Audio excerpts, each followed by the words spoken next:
Kidlat News Updates. Mga balita ngayon, pag-aakla sa AFP sa gitna ng anti-corruption protests, pinabulaanan ng Malacanang. Freeze orders sa assets ng mga sangkot sa flood control scam, umabot na sa 727 ayon sa AMLAC. VP Sara dumalo sa OFW events sa Japan sa kasagsagan ng trilyon peso march sa Pilipinas. Ako po si Cesar Soriano para ihatid ang mga nangungunang balita sa buong kapuluan ngayon. Mariing itinanggi ng Malacanang ang mga haka-haka ng posibleng pag-aaklas sa Armed Forces of the Philippines o AFP kasabay ng malawakang kilos protesta laban sa umano'y multibilyong pisong anomalya sa mga flood control project.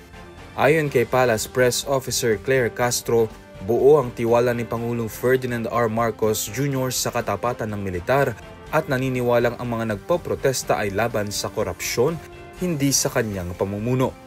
Pinagtibay rin ni AFP Chief General Romeo Bronner Jr. ang paninindigang tapat ang sandatahang lakas sa konstitusyon at sa taong bayan. Taliwas sa panawagan ng ilang retiradong opisyal na pagbawi ng suporta sa pamahalaan. Maaaring madagdagan pa ng Anti-Money Laundering Council o AMLAC ang mga ari-arian na isa sa ilalim sa freeze order kaugnay ng umano'y malawakang korupsyon sa flood control projects. Ayon kay AMLAC Executive Director Matthew David, patuloy ang investigasyon at inaasahan ang karagdagang petisyon para sa freeze order ngunit hindi pa isinasa publiko ang detalye upang maiwasan ang paglilipat ng mga umano'y nakaw na yaman. Nitong linggo, 2 freeze order ang nakuha mula Court of Appeals, kabilang ang September 19 na sumasaklaw sa 592 bank accounts, 3 insurance policies, 73 na mga sasakyan at 18 real properties.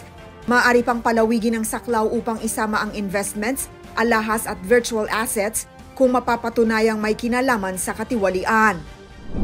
Dumalo si Vice President Sara Duterte sa 2 pagtitipon na inorganisa ng Filipino community sa Tokyo at Nagoya sa Japan nitong weekend. Sa kanyang naging talumpati sa Sumida City sa Tokyo, binigyang diin ito ang kanyang pakikiisa sa paglaban kontra katiwalian, pati na rin ang panawagang pauwiin ng Pilipinas ang ama nitong si dating Pangulong Rodrigo Duterte na nakakulong sa ICC. Ibinida rin nito ang Pray for the Philippines rally sa Davao City kung saan itinampok ang lechon buwaya para ilarawan ng mga kurakot na opisyal. Binatikos din ng Vice Presidente ang aniyay walang tigil na pambubudol ni Pangulong Ferdinand Marcos Jr. gaya umano ng pagbabalik ng 60 billion pesos na pondo sa PhilHealth. Habang nasa Japan si VP Sara, idinaos ang malawakang kilos protesta sa bansa para kondenahin ang korupsyon sa flood control projects, pagbatikos sa mga sangkot na opisyal at pagpapanagot sa kapwa mga kaalyado ni Marcos at Duterte.